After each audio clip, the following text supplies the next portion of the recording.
Good morning મિત્રો, આજે આપણે FYBA ની અંદર હિસ્ટ્રી વિભાગની અંદર સેમ 1 ના પેપર સેકન્ડ એટલે કે બીજા પેપરની વાત કરીશું. FYBA ની અંદર મેન હિસ્ટ્રી વિભાગની અંદર સેકન્ડ પેપર એટલે આધુનિક વિશ્વનો ઇતિહાસ, જેની અંદર આપણે નવજાગૃતિથી લઈ અને અમેરિકન સ્વાતંત્ર્ય સંગ્રામ સુધીના વિવિધ તબક્કાની વિગતવાર અભ્યાસ કરવાનો છે. આજે આપણે સૌપ્રથમ એકમ 1 નો ભાગ જોઈશું, નવજાગૃતિ. તો આજના આપણા પ્રશ્નની અંદર નવજાગૃતિ એટલે શું, નવજાગૃતિ માટેના કારણો અને નવજાગૃતિની અસરો જોવાની છે. તો હવે આપણે આજનો આપણો પ્રશ્ન શરૂ કરીએ.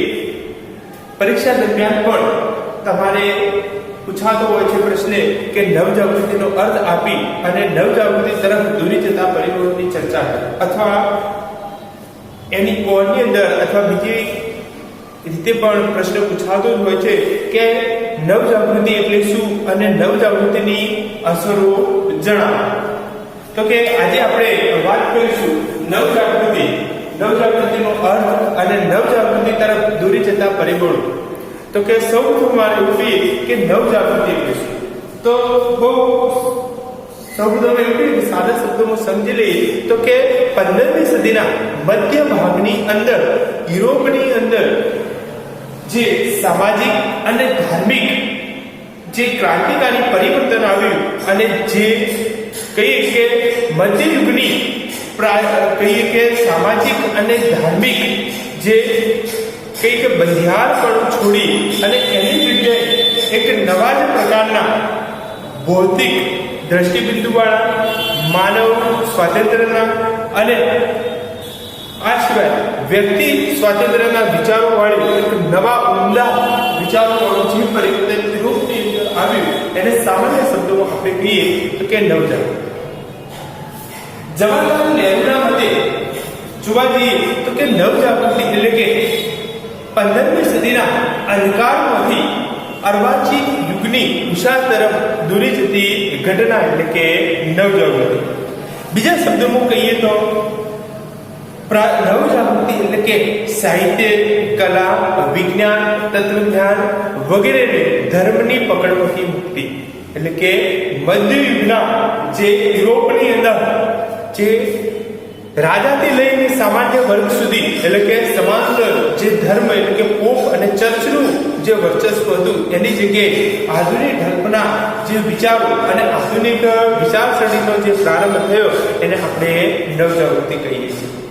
વળી એક રીતે કહીએ તો કે નવજાગૃતિ એટલે કે પ્રાચીન ગ્રીક અને લેટિન સાહિત્યનો પુનરુદ્ધાર એટલે કે ફરીથી જે સામાન્ય જનસામાન્યની અંદર ફરીથી એનો ફેલાવો થયો. તો કે આમ નવજાગૃતિ એટલે મધ્યયુગની અજ્ઞાનતા, વહેમો, કુરિવાજો વગેરેની જગ્યાએ એક નવા જ પ્રકારના અથવા કે સ્વતંત્રતા આધારિત એવું કહીએ કે સાહિત્ય અને કલાના સ્વરૂપે એક નવજાગૃતિ અને વ્યક્તિના પોતાના વિચારોની અભિવ્યક્તિની આઝાદી એટલે કે નવજાગૃતિ. તો મિત્રો તમને ખ્યાલ આવી ચૂક્યો છે કે નવજાગૃતિ એટલે કે મધ્યયુગના જે ધાર્મિક પકડમાંથી મુક્ત થઈ અને અર્વાચીન યુગના નવા વિચારોને રજૂ કરવાની આઝાદી એટલે ટૂંકા શબ્દોમાં કહીએ તો નવજાગૃતિ. તો મિત્રો આજ આપણે નવજાગૃતિ કોઈ પણ ઘટના બનવા પાછળ કોઈને કોઈ કારણ જવાબદાર હોય જ છે. તો કે યુરોપની અંદર પણ 15મી સદીના મધ્ય ભાગની અંદર આ એવું કહીએ કે એક બદલાવવાળી ક્રાંતિના રૂપે જે પરિવર્તન આવ્યું તો કે એની માટે પણ કેટલાક કારણો જવાબદાર હતા. તો કે કોઈ પણ ઘટના કોઈ 1 કે 2 દિવસના પરિણામોના એટલે કે કારણોના પરિણામે શક્ય બનતી નથી, પણ એના માટે બહુ લાંબા સમયથી ચાલી આવતી કેટલીક ઘટનાઓ જવાબદાર હોય છે. તો કે યુરોપની અંદર આવેલી નવજાગૃતિ માટે પણ આવી કેટલીક બાબતો જવાબદાર હતી. તો કે એમાં સૌપ્રથમ કહીએ અથવા એવું કહીએ કે નવજાગૃતિ તરફ દોરી જતા પરિબળો. નવજાગૃતિ તરફ દોરી જતા પરિબળો અથવા કારણો, તો કે એમાં સૌથી પાયાનું કહીએ તો કે 1453 ની અંદર થયેલું કોન્સ્ટેન્ટિનોપલનું પતન. તો સૌપ્રથમ તો એનો પતન 1453.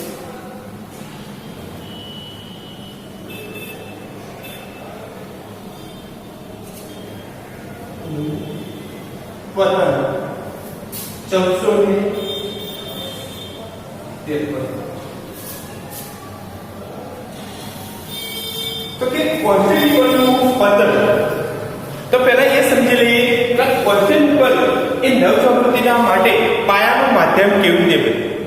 તો કે કોન્સ્ટેન્ટિનોપલ એટલે કે જૂનું એનું નામ અથવા એને કહીએ કે ઇસ્તંબુલ, તો કે રોમનું અથવા ઇટાલીનું જે પ્રમુખ એ સમયનું બંદર હતું કે જેના આધારે યુરોપનો સમગ્ર વેપાર એ પૂર્વના દેશો સાથે જમીન માર્ગે થતો હતો.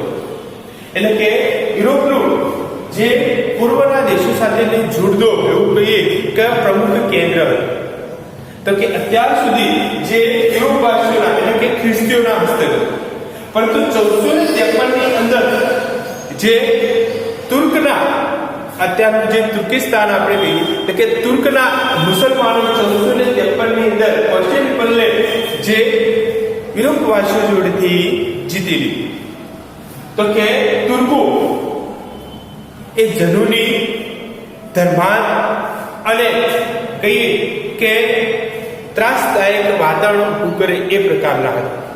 તો કે એના પરિણામે કોન્સ્ટેન્ટિનોપલની અંદર એ સમયે વસતા જે બુદ્ધિશાળી વર્ગ હતો અથવા તત્વચિંતકો હતા, વૈજ્ઞાનિકો હતા, સાહિત્યકારો હતા, આ બધા જ તુર્કોના ડરના કારણે યુરોપ જે કોન્સ્ટેન્ટિનોપલને છોડી અને યુરોપના અંદરના ભાગ તરફ પલાયન કર્યા.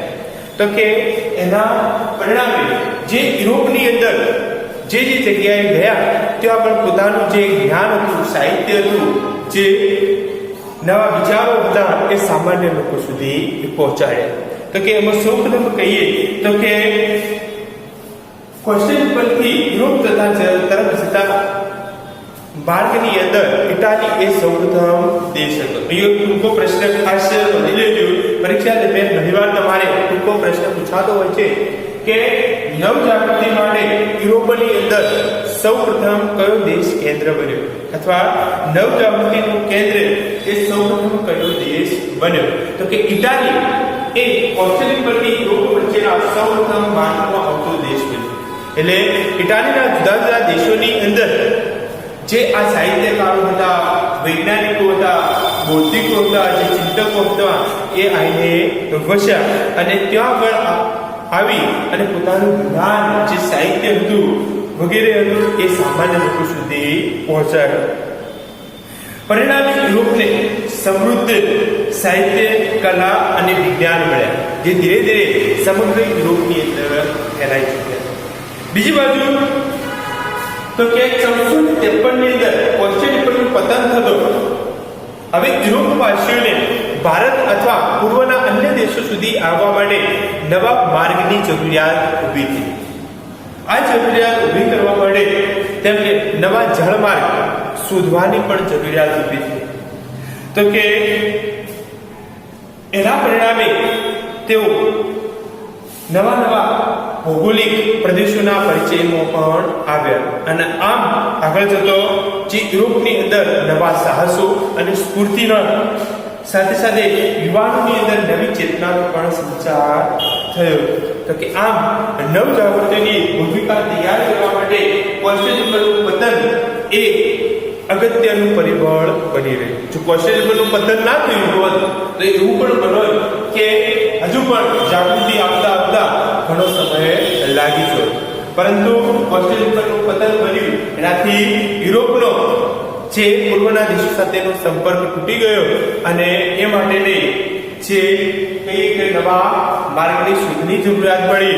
કોન્સ્ટેન્ટિનોપલના જે સાહિત્યકારો, બૌદ્ધિકો એ યુરોપની અંદર ગયા ના હોત અને એમને નવું જ્ઞાન પણ મળ્યું ના હોત. એ પછી આપણે જોઈએ હવે ધર્મયુદ્ધ.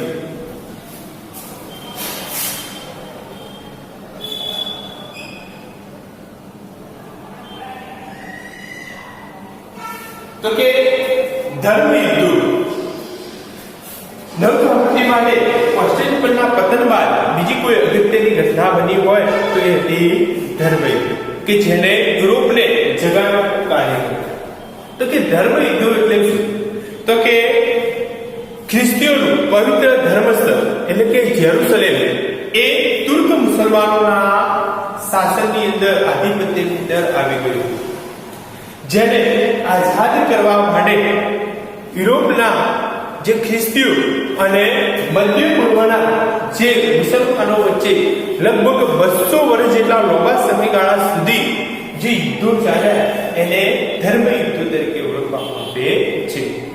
તો કે આ યુદ્ધોની અંદર યુરોપ તરફથી માત્ર રાજાના જે સામાન્ય લશ્કર સિવાય એના સામંતો, ઉચ્ચ ઉમરાવ વર્ગ, અમીર વર્ગ, વેપારી વર્ગ, સાથે સાથે જે નિમ્ન વર્ગ કહી શકાય એવો સામાન્ય વર્ગ, કારીગર વર્ગ અને અન્ય જે સામાન્ય પ્રજા હતી એ પણ જોડાણ.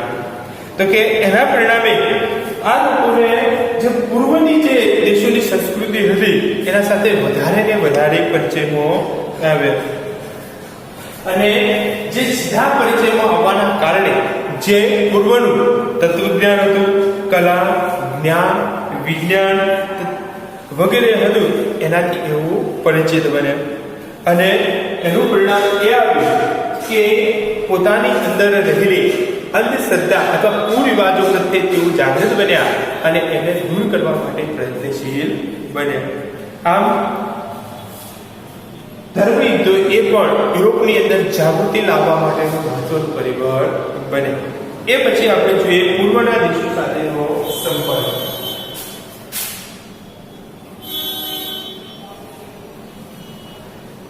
પૂર્વના દેશો સાથેનો સંપર્ક.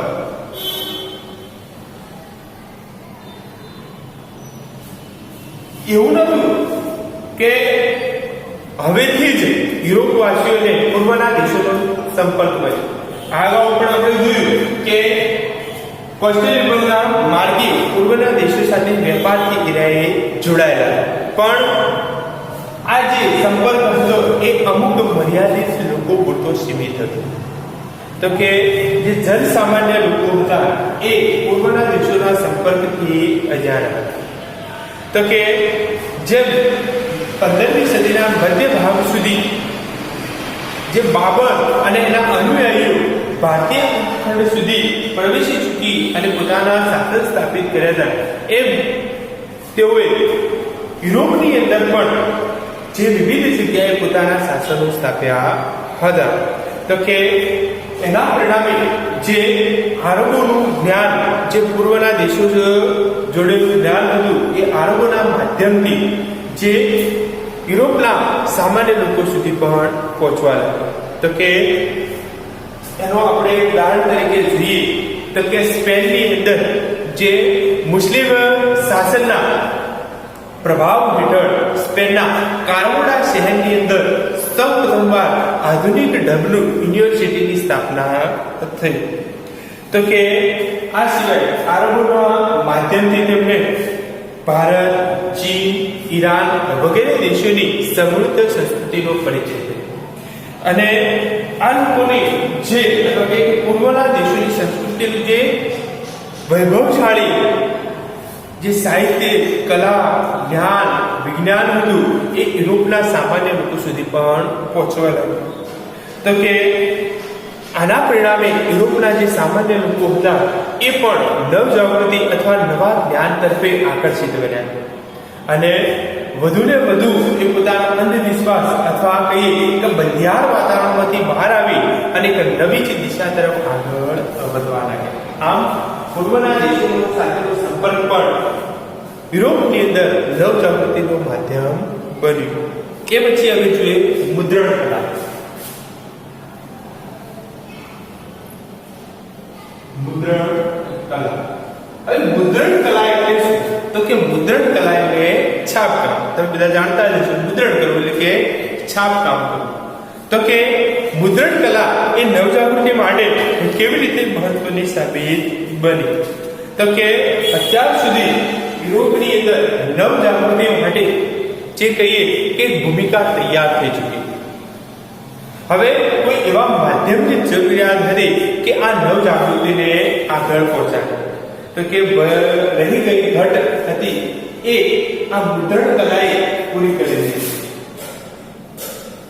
તો કે સૌપ્રથમમાં મુદ્રણ કલાના કારણે એટલે કે યુરોપના લોકોની જે સાહિત્ય હતું એ સામાન્ય લોકો સુધી પણ પહોંચવા લાગ્યું. એમાં કહીએ તો કે 1454 દરમિયાન જે બાઇબલ હતું એ સૌપ્રથમવાર લેટિન ભાષાની અંદર અનુવાદ થઈ. મિત્રો, લેટિન ભાષા એ સમયે યુરોપની જનસામાન્ય પ્રજાની ભાષાઓમાંની એક ભાષા હતી, જેના કારણે બાઇબલનું સાચું જ્ઞાન હતું એ અત્યાર સુધી માત્ર ચર્ચ સુધી જ સીમિત હતું. એની જગ્યાએ જે સામાન્ય વર્ગ સુધી જે બાઇબલનું સાચું જ્ઞાન હતું એ પહોંચવા લાગ્યું. હવે જે બાઇબલ અથવા ધર્મની જે સાચી બાબતો હતી એ લોકો સુધી પહોંચી એટલે જે ચર્ચની પકડમાંથી લોકો એ મુક્ત બન્યા અને નવા વિચારો સાથે અથવા નવા જે સ્ફૂર્તિ સાથે એ નવજાગૃતિ માટે તૈયાર બને. તો કે એ પછી આપણે કહીએ કે આ બધા પરિણામોને પરિણામે યુરોપની અંદર હવે એક નવો વર્ગ તૈયાર થયો. તો કે એના આપણે શું કહીશું? તો કે આ વર્ગ હતો તર્કવાદ, બીજો હતો બુદ્ધિવાદ, અને આ સિવાય ભૌતિક તર્કવાદ, બુદ્ધિવાદ અને ભૌતિક જાગૃતિ. આ સિવાય યુરોપની અંદર અત્યાર સુધી જે શિક્ષણ સંસ્થાઓ હતી અથવા જે શિક્ષણનું માધ્યમ હતું એ માત્ર ચર્ચ આધારિત હતું. એટલે કે શિક્ષણની અંદર માત્ર એવું કહીએ કે ધાર્મિક શિક્ષણ ઉપર જ ભાર આપવામાં આવે. એની જગ્યાએ હવે યુરોપની અંદર જે નવી જાગૃતિના પરિણામે અથવા કે નવ જાગૃતિના પરિણામે ગણિત, વિજ્ઞાન અને સમાજ વિદ્યા જેવા આધુનિક ઢબના અને જીવન વિકાસ કરે એવા વિષયોને માટેની પણ એક માર્ગવાળો એક નવો વર્ગ ઉભો થયો. તો કે આરોપોના સંપર્કો આવવાના કારણે આપણે જોયું તો કે યુરોપની અંદર નવા નવા વિશ્વવિદ્યાલયોની સ્થાપના કરવામાં. તો કે આમાં આપણે સૌપ્રથમ જોયું દાખલા તરીકે તો કે સ્પેનના કારોડા શહેરની અંદર સૌપ્રથમ આધુનિક ઢબનું કહીએ કે ચર્ચથી અલગ એક શિક્ષણ સંકુલ ઊભું થયું. તો કે આના પરિણામે આપણે જોઈએ તો કે યુરોપના બીજા શહેરોની અંદર પણ કેમ્બ્રિજ, પેરિસ વગેરે જગ્યાએ પણ નવા નવા જે વિશ્વવિદ્યાલયોની સ્થાપના કરવાની. તો કે આના પરિણામે તો કે યુરોપની અંદર જ્ઞાની પુરુષો, વૈજ્ઞાનિકો, ગણિતશાસ્ત્રીઓ અને કલાકારોનું મહત્વ સમજાય. તો કે પરિણામે યુરોપની અંદર એક નવા તર્કવાદ અને બુદ્ધિવાદનો ફેલાવો થયો. તો કે આ દરમિયાન પ્લેટો, એરિસ્ટોટલ જેવા વિદ્વાનોએ લખેલા પુસ્તકોનો જે સામાન્ય લોકોની અંદર જે જાગૃત કરવા માટે બહુ મહત્વનો યોગદાન આપ્યું. તો કે આ સિવાય આપણે જોઈએ કે આ સમયના વિદ્વાનોની અંદર જોઈએ તો કે એલ્બર્ટ, આ સિવાય રોજર બેકર જેવા વિદ્વાનો પણ ખૂબ યુરોપની અંદર પ્રસિદ્ધ બન્યા અને તેમને પ્રયોગો કરી અને સત્ય સિદ્ધ કરવાના સિદ્ધાંત પર ભાર મૂક્યો.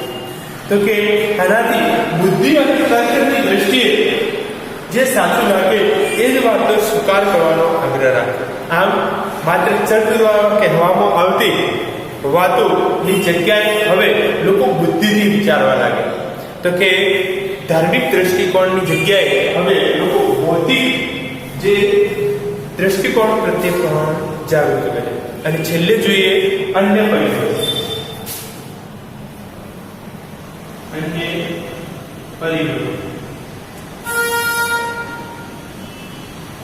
તો કે આમ યુરોપની અંદર નવજાગૃતિ માટેની ભૂમિકા તૈયાર થઈ ચૂકી અને ધીરે ધીરે લોકો જે બદલાયેલા વાતાવરણની અંદર પોતે જાગૃત બની રહ્યા.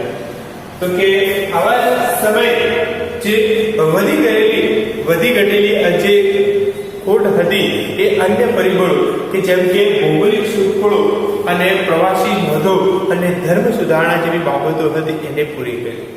તો કે આ સમયે ભૌગોલિક શોધખોળો એટલે કે આપણે જોઈએ કોસ્ટલ પરના પતન બાદ નવા જળમાર્ગની શોધ થઈ. તો કે એના પરિણામે યુરોપવાસીઓ વિશ્વના જુદા જુદા એશિયા અને આફ્રિકાના નવા ભૂમિખંડો અને એની સંસ્કૃતિ પરિચિત બન્યા. આ દરમિયાન યુરોપના જે પ્રવાસીઓ હતા Marco Polo, Bartholomew Dias, Vasco da Gama વગેરે જે સાહસિકો હતા એ આખા વિશ્વના ભૂમિખંડોને ફરી વળ્યા અને પોતાની જે સાહસિક નોંધો હતી એ પોતે યુરોપવાસીઓ સુધી પહોંચાડી. આનાથી યુરોપના યુવાનો વધારે જે સાહસો માટે જાગૃત બન્યા અને રહી અસર હતી એ ધર્મ સુધારણાએ પૂરી કરી. તો કે યુરોપની અંદર આ બધા પરિબળોના પરિણામે યુરોપની અંદર જે ધર્મ સુધારણાની પણ ચળવળ તેજ બની. તો કે જેને ધર્મની અંદર રહેલા અનિષ્ટોને દૂર કરવા માટેના પ્રયત્નો કર્યા અને એના પરિણામે યુરોપના લોકો વધારે ને વધારે જાગૃત બન્યા અને અર્વાચીન યુગ તરફ યુરોપ એ આગળ વધ્યું. મિત્રો, આ સાથે આપણે નવજાગૃતિ એટલે શું અને નવજાગૃતિના કારણોનો ભાગ અહીંયા આપણે પૂર્ણ કરીએ છીએ. તો ફરી એકવાર ટૂંકમાં જોઈ લો. નવજાગૃતિ માટેના કારણો તો કોસ્ટલ પરનું પતન, એ પછી ધર્મયુદ્ધો, એ પછી પૂર્વના દેશો સાથેનો સંપર્ક, મુદ્રણ કલાની છાપવાની શોધ, તર્કવાદ, બુદ્ધિવાદ, ભૌતિક જાગૃતિ જેવા નવા વિચારોની જે જન્મ અને છેલ્લે જે અન્ય પરિબળો તો કે ભૌગોલિક શોધખોળો, ધાર્મિક સુધારણા અને જે પ્રવાસ નોંધો હતી એના પરિણામે યુરોપની અંદર નવજાગૃતિ એ શક્ય બન્યું. આ સાથે આજનો આપણો આ ટોપિક અહીં પૂરો કરીએ છીએ. હવે પછી જ્યારે પણ મળવાનું થશે ત્યારે હવે જોઈશું નવજાગૃતિની અસર.